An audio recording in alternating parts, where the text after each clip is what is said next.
sa première épître, l'apôtre Pierre nous adresse cette injonction que chacun de vous mette au service des autres le don qu'il a reçu. Une belle illustration de Jésus concernant un propriétaire terrien qui, entre autres, a fait planter un arbre fruitier, bien entendu dans l'espoir qu'il porte du fruit. Et le voici qui, dans une saison raisonnable, vient interroger son jardinier sur la progression et la production de cet arbre fruitier. Mais le jardinier de lui répondre, il ne porte pas de fruits. Et comme cet arbre ne porte pas de fruits, ce propriétaire décide de le faire couper. Mais le jardinier va intercéder. Il va se faire l'avocat, en quelque sorte, de cet arbre.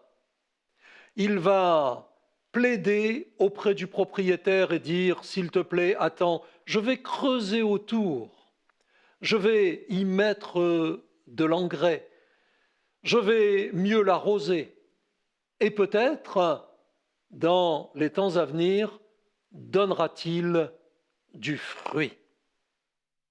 Notre vie porte-t-elle des fruits utiles à Dieu? Je vous ai lu cette injonction de Pierre que chacun de vous mette au service des autres le don qu'il a reçu. Personne n'en est exclu. Pierre dit que chacun de vous, de celles et ceux qui un jour ont intégré l'Église de Jésus-Christ et qui désormais doivent être utiles au royaume de Dieu et à son avancement ici-bas. Et le texte précise que chacun d'entre nous a reçu quelques dons, quelques talents, quelques avantages qu'il peut, si modeste soit-il, exploiter au service de l'Église de Jésus-Christ. La parabole des talents dans les évangiles est très connue de toutes celles et ceux qui connaissent la Bible. Le mot talent, à l'époque et dans le contexte où Jésus vivait, représentait une monnaie, une certaine valeur. Alors que pour nous, en français, il signifie un avantage inné ou acquis, une possibilité, une compétence. Dans cet enseignement de Jésus, un maître remet, avant son départ, pour un temps donné, des talents, des pièces à l'époque, à 3 de ses serviteurs, à l'un 5 pièces, 5 talents, 5 valeurs, à l'autre 2, et au 3e serviteur 1 talent, étant précisé qu'il a donné à chacun selon sa capacité. Le maître les connaissait bien. Et voici que celui qui avait reçu les 5 talents est aussitôt allé les faire valoir. De quelle manière, je ne sais, mais il a estimé que ce bien qui lui avait été confié pour un temps ne lui appartenait pas et que son devoir était désormais de le faire fructifier. Il en a été de même du second serviteur qui avait reçu 2 talents, qui a eu le même raisonnement, la même démarche, et qui est allé faire fructifier ces 2 talents. Quant au 3e serviteur, quoique un talent immérité lui ait été confié pour un temps, il est sorti de la maison et dans le terrain est allé l'enterrer. Lorsque le maître est revenu, nous dit Jésus, il a félicité les 2 premiers serviteurs qui avaient fait fructifier ce qu'il leur avait confié.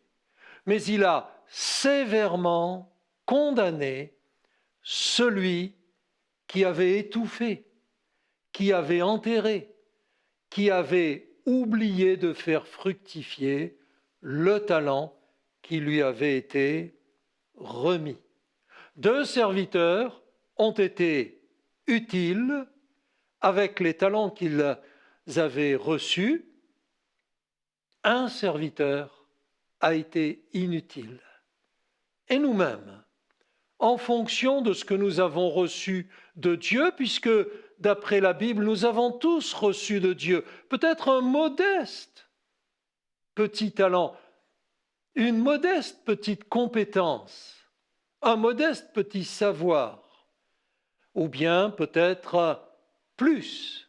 Mais nous, vous à qui je m'adresse, avez-vous exploité au service de l'Église, au service du royaume de Dieu, ce que le Seigneur vous a confié avant son retour? Jésus, en une certaine occasion, nous présente une autre image pour illustrer cette nécessité de mettre au service de l'Église de Jésus-Christ les talents, les compétences, les possibilités que nous avons reçues. Jésus parle d'un homme qui avait 2 fils. Il dit à l'un, « Va travailler dans mes champs aujourd'hui. » Et cet enfant, ce fils, ce jeune homme, dit, « Oui, je le veux bien. » Mais il n'y va pas.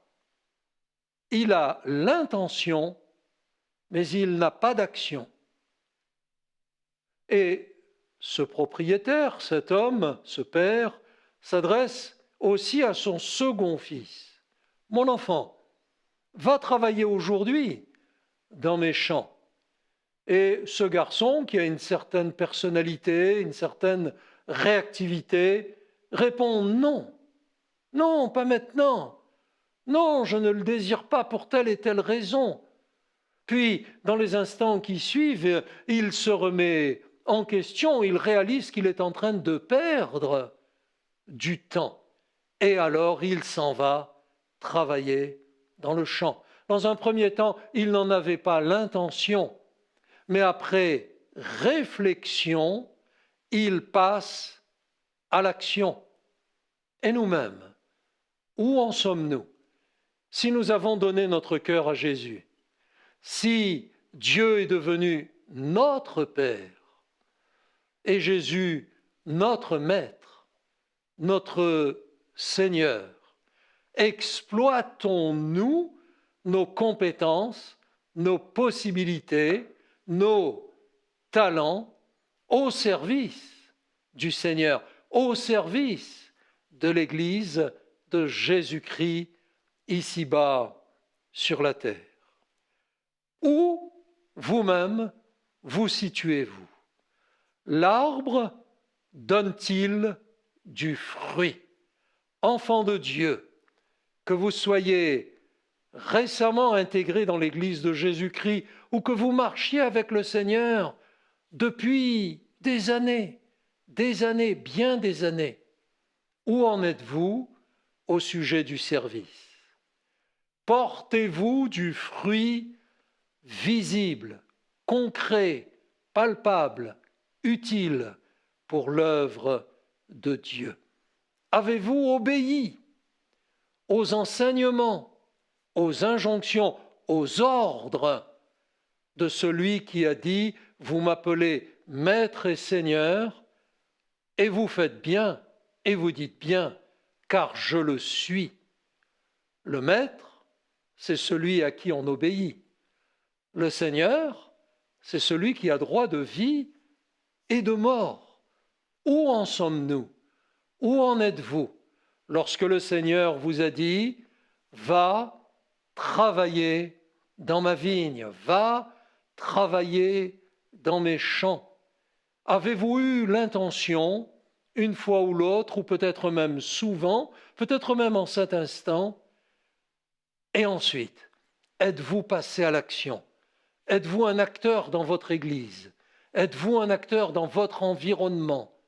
Avez-vous mis la main à la pâte pour des tâches peut-être très modestes, mais qui sont éminemment nécessaires, essentielles, utiles dans l'Église, ou pour des tâches plus grandes que le Seigneur, dans sa grâce, vous aura confié? Jésus nous a tous remis des talents et il reviendra bientôt. La Bible enseigne que Jésus revient. Avant qu'il ne revienne, nous devons exploiter les talents qu'il nous a confiés pour pouvoir un jour entendre de sa bouche: entre dans ma maison, bon et utile serviteur, bonne et utile servante. Servante, serviteur, ça signifie que nous aurons servi. Ces paroles de Pierre, cette injonction, cet appel, cet ordre, puisque c'est écrit sur le mode impératif, doivent chacun nous interpeller. Que chacun, dit-il, de vous, mette au service des autres. Aucun égoïsme dans cette affaire, au service des autres, le don qu'il a reçu. Nous avons tous reçu quelque chose de la part de Dieu. Certaines savent faire des choses que d'autres n'ont pas reçues. Certains ont des compétences qui n'ont pas été confiées à d'autres. Mais tous et toutes, nous avons reçu de la part de Dieu des talents, des possibilités modestes ou bien plus développées. Et tous et toutes, nous sommes appelés à les mettre au service du Seigneur.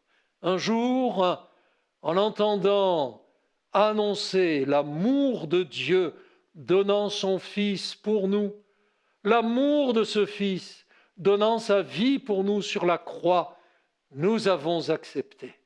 Nous avons accepté Jésus comme Sauveur. Nous avons donné notre vie ici-bas et notre éternité à Dieu. Et désormais, nous avons obéi à la parole de Dieu. Nous avons fait ce qu'il fallait pour être intégrés dans la maison de Dieu, dans le royaume de Dieu, dans l'Église de Jésus-Christ. Et là où nous avons progressé depuis, nous devons mettre nos talents et nos compétences au service des autres, au service de l'Église de Jésus-Christ, au service même de Dieu. Vous et moi sommes appelés au service. Je vous invite à servir le Seigneur. Il y a tant de paix, tant de joie, tant d'honneur à être volontairement au service du Seigneur.